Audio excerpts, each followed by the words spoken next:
Yo, what's up? Good morning, and it's already 8:20 in the morning. So, pumunta tayo ngayon ng pickleball court. Magpapa-coach tayo dahil may mga bagay pa tayong gusto matutunan dahil bago tayo sa sport na to. So, taratingin natin kung ano mangyayari sa court. Let's go.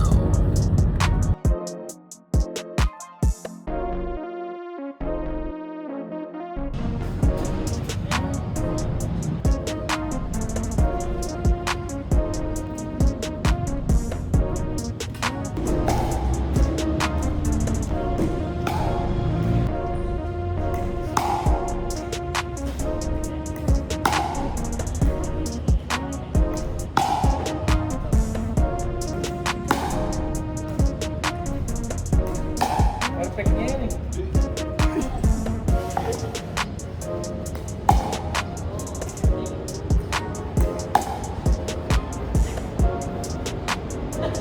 Okay.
Para malaman natin kung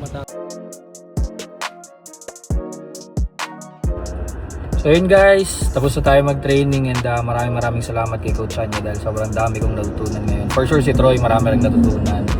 And sobrang intense lang kasi kita mo naman pawis pa rin ako, di ba? Kahit nasa kotse na tayo, kasi grabe yung yung inaral namin ngayon. And I hope madala namin to sa mga games namin this week, and syempre magtuloy-tuloy lang yung improvement namin. So hindi ito yung last time na magpapatrain tayo dahil sobrang nag-enjoy ako mag-training kahit papano nakakalaro na tayo ng maayos, kasi yung mga errors na nangyayari sa game nililist down ko yun para at least pagdating ng training yun yung ipapaturo kay Coach Anya. And sobrang tinuturo talaga niya yung proper way ng paghawak ng paddle in every situation, kung paano mo siya kukunin, yung paa mo, yung positioning and everything. So sobrang detail talaga, sobrang solid, and ayun, tuloy-tuloy lang tayo. Sana mas mag-improve pa tayo sa paglalaro ng pickleball, and I'll see you on the next video. Peace out.